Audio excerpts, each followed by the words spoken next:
Pass the damn salt, please. Chapter 26. Meet her parents. Rachel and Riley, Part 6. And this is my mom, said Rachel. Thank you for having me over, Ms. Robertson, said Riley.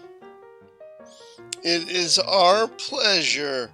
We have heard so many nice things about you, said her mom. Same here. So this is the ancestral home I have heard so much about, said Riley. Yes, this is Chateau Robertson. Now, why don't the two of you show Riley around while I put these flowers in a vase? It was so nice of you to bring them, said her mom. It was my pleasure.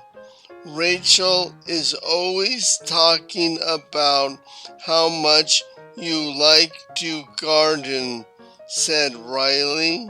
Oh my goodness, yes, said her mom.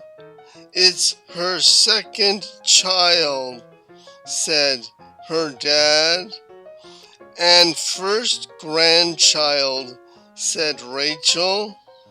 All wrapped up in one, said her dad. Now you two stop it. Be nice, said her mom. Before we get started, Riley, can I get you something to drink? Said her dad. That would be great. Thank you, said Riley. I got almost everything here. Bourbon, scotch, all kinds of beer, said her dad. Daddy, said Rachel. Actually, if it's okay, do you have anything without alcohol? Said Riley. Daddy, I told you that Riley does not drink, said Rachel. Oh well, with the liquid courage of alcohol comes a certain amount of oblivion. Sorry, Riley. So what would you like? Said her dad.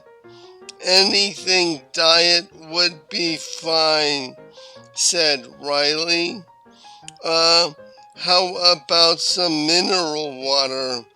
Said her dad. That would be fine, thank you. So, that would be fine, thank you, said Riley. So you don't drink alcohol, are you some kind of alcoholic? Said her dad. Daddy, said Rachel. That's okay, honey. They are allowed to admit they are an alcoholic. It's a step or something. Am I right? Do you have one of those medallions or something? Said her dad. I think I have heard that too, but in my case, I just never developed a taste for alcohol. So no, I don't have a medallion. Well, not for sobriety, said Riley. Well, good man. Of course, at the firm, you pretty much have to drink to get along and get anywhere, said her dad. So speaks his lordship of rationalization, said her mom. I heard that, said her dad. I know that, said her mom. So, your daughter says that you do a lot of community service work. I hear you are a pretty mean Santa, Mr. Robertson, said Riley.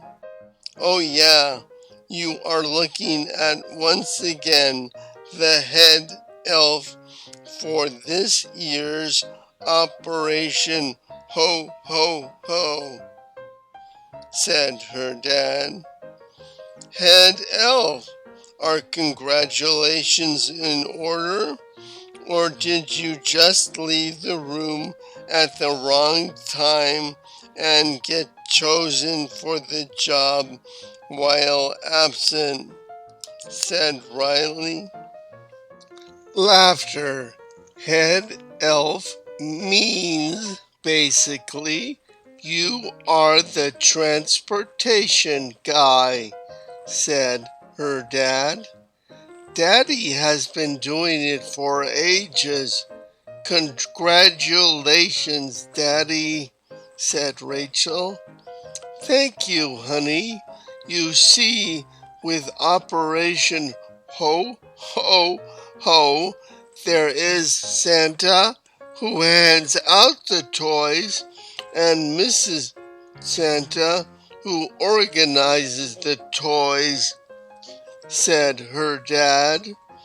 And the elf, said Rachel, and the elf who drives the sleigh, said her dad. Or car, said Rachel. Or car, yes. The head elf is the guy who figures out all the routes so that as many kids as possible get something in one evening. It's done through the Chamber of Commerce, said her dad. Sounds very cool. How many houses does the JC Santa and Company cover in a night? Said Riley.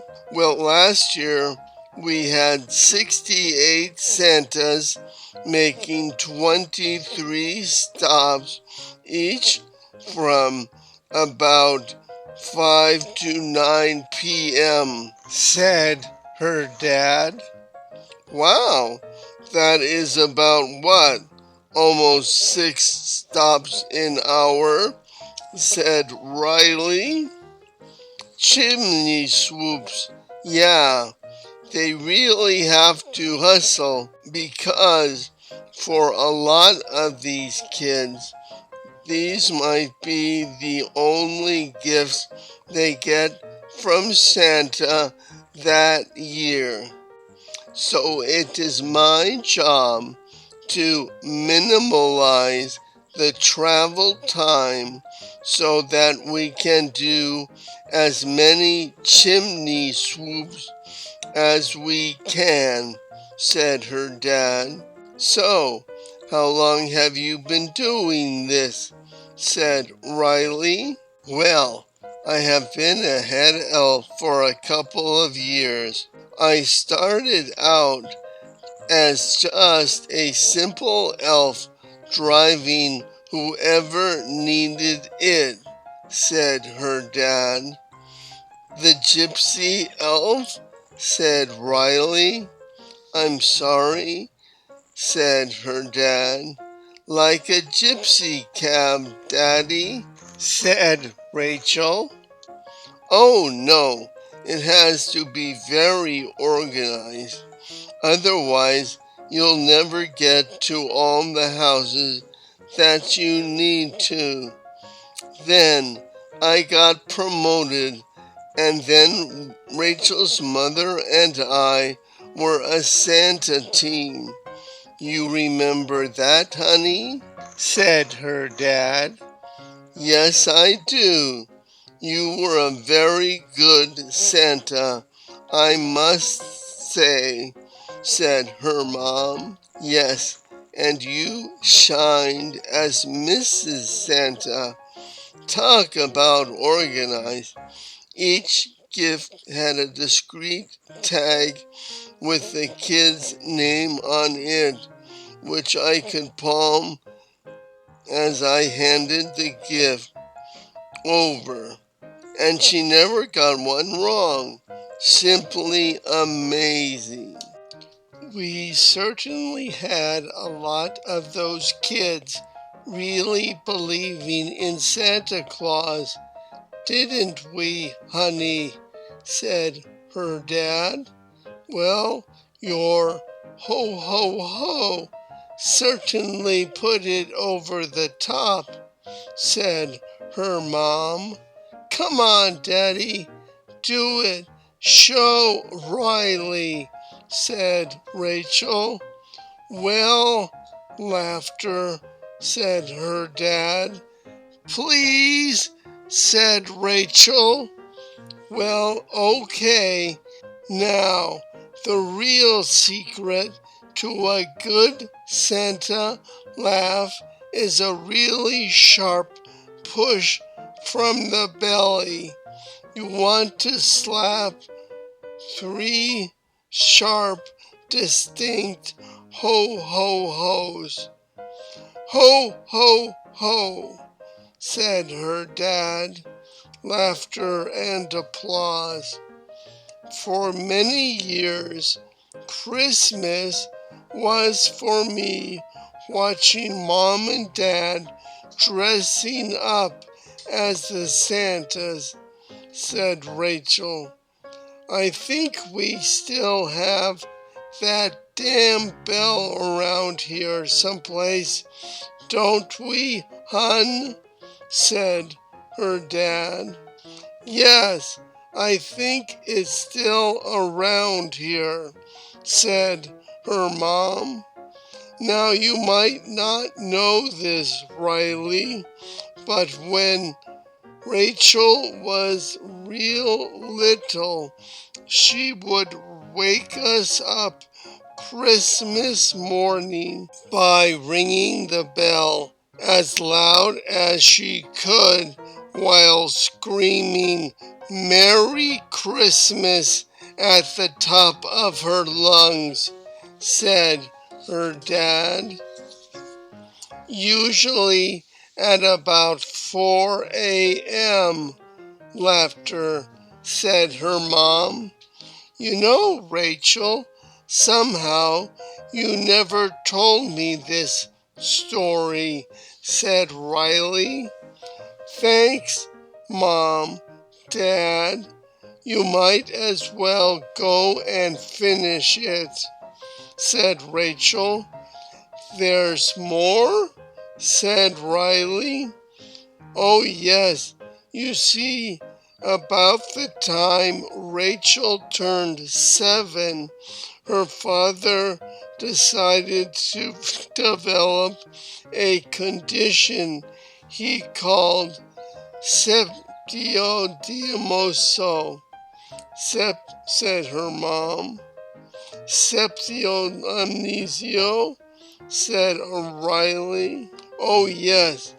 Septiodemoso, also known by its common name as 7-day amnesia, is a very, very rare disease that primarily affects Santas for the 7 days after an Operation Ho Ho Ho, whereby the Santas forget where they put their Santa bell. Do I need to mention that Operation Ho Ho Ho happened 6 days before Christmas? Said Rachel. Laughter. Not really, but I am certainly enjoying the direction this story is going. Go on, please, said Riley. Oh, it gets much better. So every year right after Operation Ho Ho Ho, I would sit Rachel down and explain I felt a case of septioamnesio coming on, said her dad. Laughter. I would like to point out in my defense that this was way before the internet, said Rachel. Laughter. And poor Santa Daddy simply could not find the Santa bell, said her dad. Again, said her mom. Laughter, which I am guessing was inevitably found on the 8th day, said Riley. Oh, he's a smart one, honey, said her mom. But knowing you, Rachel, you were not long satisfied with your father's simple explanation, were you? Said Riley. No, of course not. And being a dutiful daughter, I did not want my father to suffer the ravages of septimnesio without trying to help the poor dad or Santa. Laughter, said Rachel. Laughter. So where did your inquisitive mind take you? Said Riley. After a bit, I focused on environmental causes. You see, I began to notice septodamnesio only seemed to happen right around Christmas. So it seemed to me maybe it was the noise caused by the bell that actually triggered the onset of the disease, not some sort of bacteria or germ, said Rachel. Okay, a reasonable hypothesis, I guess, said Riley. Yes, to scientifically verify it, I devised a test based on Gresham's law, says Rachel. Bad money drives out good, said Riley. Smart, or at least he paid attention somewhere along the line, said her mom. You knew Gresham's law before you were 10, said Riley. Rachel was quite a reader as a child, said her mom. Wow, said Riley. Well, I was around 10, so Gresham's law. I devised the thesis that bad noise would drive out the good news of hiding, said Rachel. So, how did you test this astute hypothesis? Said Riley.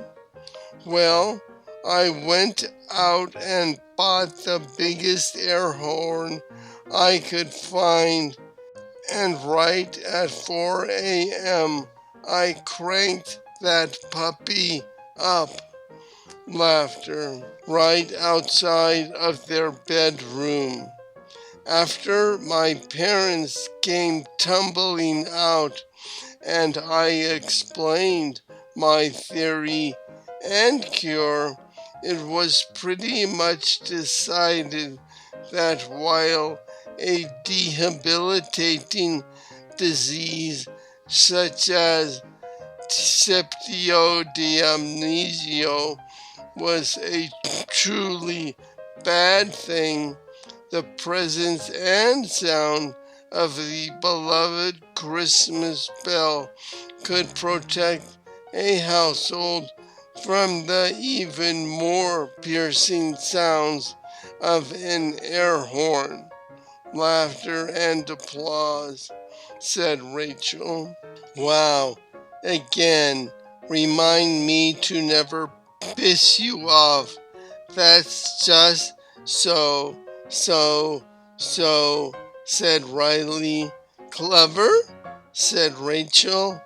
Yeah, okay, clever, he says in the voice one uses to someone carrying a loaded shotgun, said Riley.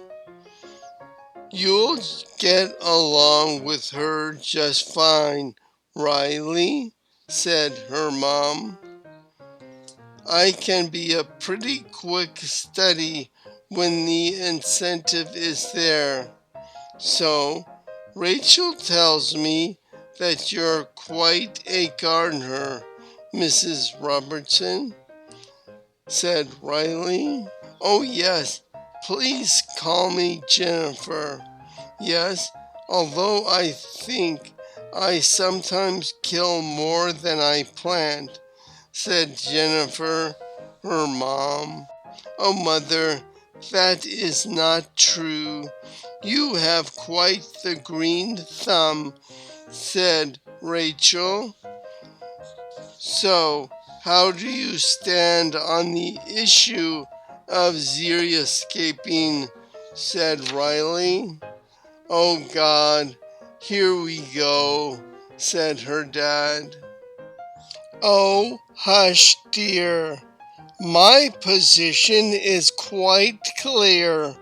I love my roses, and if we have to make a desert of the rest of the state so I can have them, well then everyone else can develop a taste for succulents and native weeds. Now, I am not against water conservation and use of weeds by other people, but I will have my roses, and the colors and smells when they bloom make life worth living. They are simply exquisite, said Jennifer, her mom. Are you interested in reviving the older varieties? Said Riley.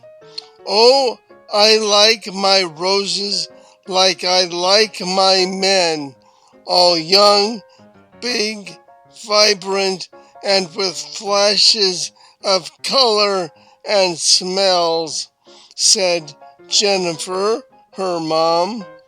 Thank you, dear, said her dad. Oh, I suppose that could describe you too. Well, except for the young part. And vibrant. Where was I? Oh, yes. As for those tiny old flowers, I don't care for them as much, said Jennifer, her mom. Do you belong to a garden club or anything? Said Riley. Does she? Lord, it's the center of her universe, said her dad. Hush, dear, Mummy is talking. Put your muzzle back in your drink. Yes, for many years I was the chairperson of the Rose Committee, said Jennifer, her mom. And the president of the entire club for about 10, weren't you, Mother? Said Rachel. Yes, and that is when we started going out in the community to encourage proper landscaping with the Community Rose Program. Has Rachel mentioned that to you yet? said Jennifer, her mom. I'm not sure if I remember, said Riley. Well, she should have. It's a program where we go through neighborhoods anonymously and then later give deserving yards a community rose. It is a plaque shaped like a rose saying that year that yard was recognized as having outstanding merit. We do it to encourage and reward both effort and execution. Many times we go back to the same neighborhood and many more yards are spruced up, said Jennifer, her mom. I remember sometimes driving down the street with Mom and how there would always be someone working in their yard who would make a special effort to wave or say hello, said Rachel. Oh, really? Said Riley. Or going to the nursery with Mom. It's like you were going there as part of a rock star's entourage, said Rachel. It was like Demeter herself was back and walking among mere mortals, people flocking around her, thrusting forward plants for her blessing, said her dad. Yes, that's what we called it, the blessing of the plants by Saint Jennifer, said Rachel. And woe to those who selected poorly or pruned ill judiciously, said her dad. Blasphemers, said Rachel. Idolaters, said her dad. Concrete lovers, said Rachel. Well, there is simply a right and a wrong way to do something. If you're going to do something and it takes the same amount of energy to do it right as wrong, you might as well do it right. There is nothing in a poorly performed effort that is worthy of praise, said Jennifer, her mother. In the sainted words of my beloved grandmother, lazy people work twice as hard, said Riley. Oh dear God, not another one, said her dad. Well, I didn't necessarily agree with her all the time. Like everything else, a true expert lazy person can pick their spots for maximum laziness. So you think laziness is something that can be taught, said her dad. Oh yes, a naturally lazy talent can be totally wasted on the wrong person, said Riley. Oh, Riley, I disagree. By definition, a lazy person is one who is not doing anything. To take the effort to become a better lazy person is additional effort. Therefore, less lazy, said Rachel. Good point, honey. Laziness is an innate state attained by doing nothing, said her dad. Okay, I see your point. But what if, by a certain expenditure of energy, of effort. In the short run, the lazy person can incur a far greater degree of future sloth, said Riley. Can you give me an example? Said her dad. Okay, say there is a lazy person sitting on his butt on the sofa watching TV. A natural, lazy person in their natural habitat. Yes? Said Riley. Okay, I am with you, said her dad.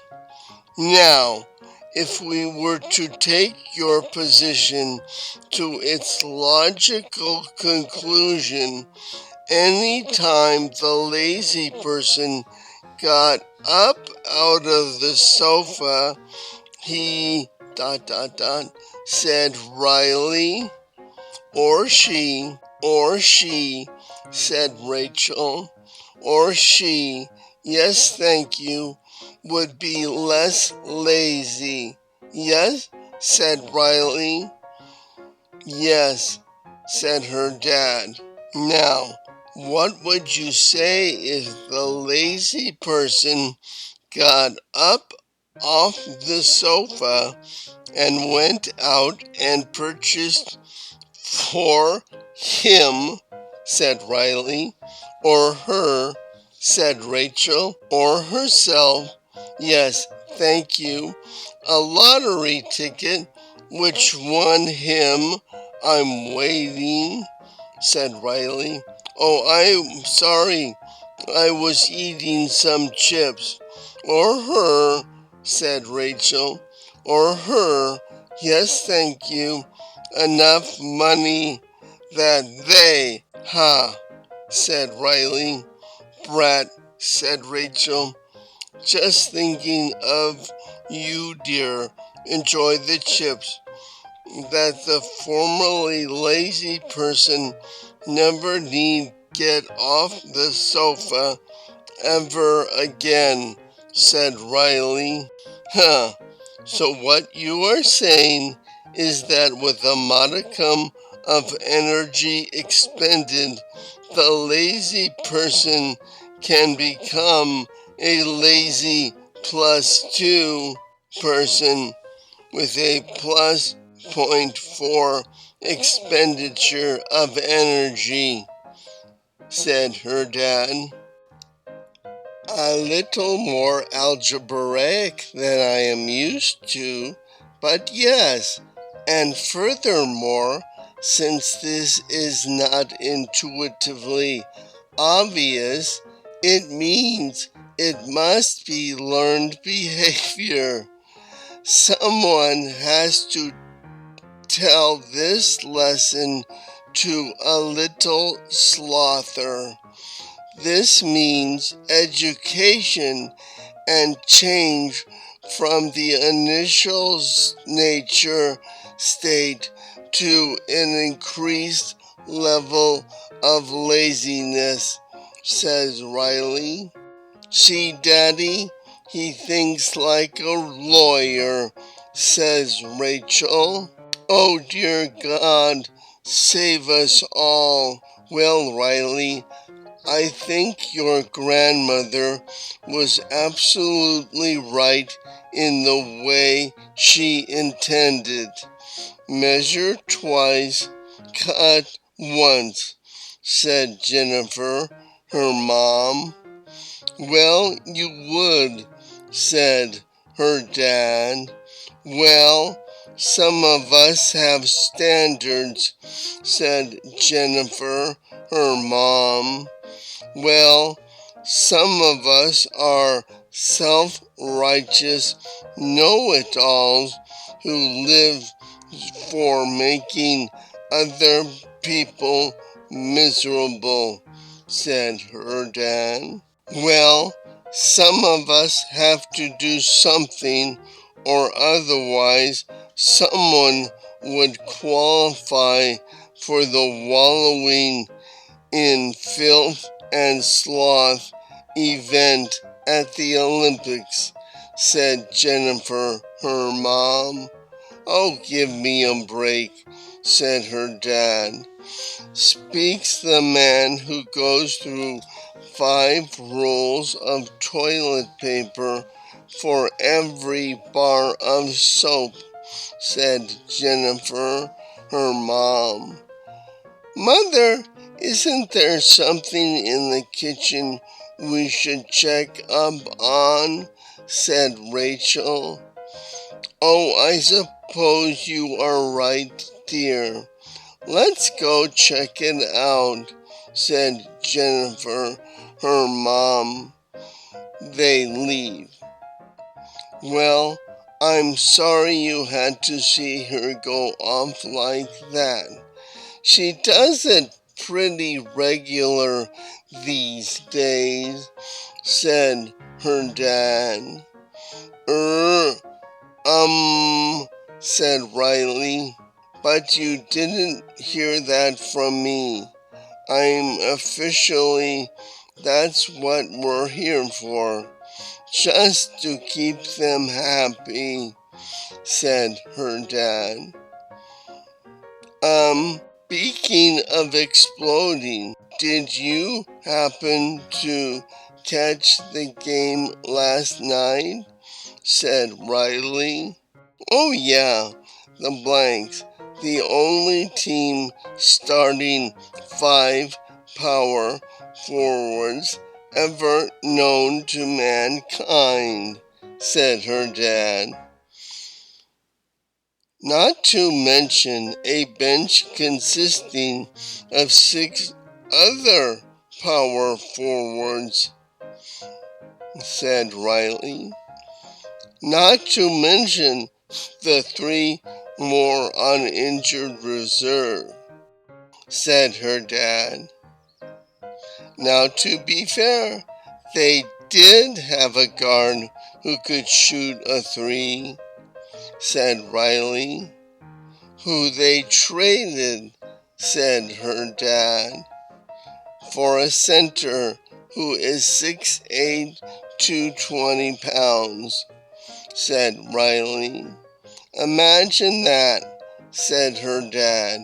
Who would have guessed it, said Riley. Not me, said her dad. Jesus, for what that GM makes, you'd think he'd have a brain cell or 2 rattling up there, said Riley.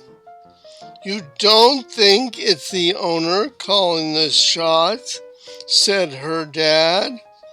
Well, okay, but the larger point is that with all that they charge to see a game, said Riley, and plus what they held the city up to buy the land their arena is on, said her dad. You know, and this is a totally random thought, said Riley.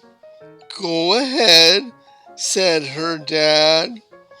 If they are so stupid as to have 12 power forwards, what does it say about us? We keep on paying to go see them as well as tax ourselves to keep them around, said Riley. Put like that, it can only make one despair of democracy and the alleged rationality of the masses, said her dad. Well, you know what Morris Udall, the congressman from New Mexico, said once after losing an election, said Riley. No, what was that? Said her dad. The people have spoken, the bastards, said Riley. Amen to that. And then we have to live with the idiots they got bamboozled into voting for, said her dad, as opposed to our idiots who can't even bamboozle properly, said Riley. Well, yes, said her dad. Jennifer, her mom, and Rachel re-enter. Well, you will be all glad to know the kitchen is still there, said Rachel. In all its pristine glory, said her dad. Why, yes, and whatever do you mean by that, dear? Said Jennifer, her mom. All I meant is that I am so glad you were able to find it and your way back without leaving a messy trail of breadcrumbs which would mar the clean perfection that is central to life here at Chateau Robertson, said her dad. Well, if you were ever here at mealtime, you might be surprised at what else could be found around here, said Jennifer, her mom. I am here sometimes at dinner, said her dad. Oh, you are so right. I didn't say both here and sober. I am so sorry, said Jennifer, her mom. Okay, well, this has been fun. Look at the time. Thanks, Mom and Dad, for having us over, said Rachel. Oh, don't go, honey. Don't let your father drive you away, said Jennifer, her mom. Oh no, we had tickets to go to this thing later, and later is now getting to be sooner, and we don't want to be late. Parking, you know, said Riley. Oh yes, well, it is getting so hard to find places to park these days, said Jennifer, her mom. What thing? Said her dad.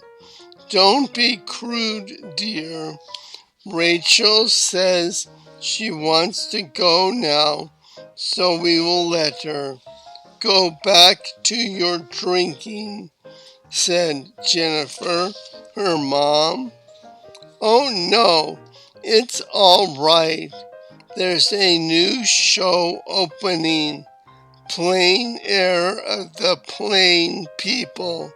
It's a show of plein air portraits of peasants by some pretty good plein air artists I know Rachel really likes, said Riley. Well, honey, I hate to see you go. Your mother can be such a holy terror sometimes, said her dad. It has certainly been nice meeting both of you. Thanks so much for having us over, said Riley. Well, Riley, it has been our pleasure, said Jennifer, her mom. Yes, Riley, it certainly has. Nice to meet you, son. Maybe We will get us a guard back someday. Love you, Pumpkin, said her dad. Thanks, Daddy. Love you too. Love you, Mom. Yes, dear. Goodbye. Thank you so much for dropping by and introducing us to Riley, said Jennifer, her mom. End of chapter 26. Pass the damn salt. Meet her parents, Rachel and Riley, Part 6, by Dan McLaughlin and read by Dan McLaughlin.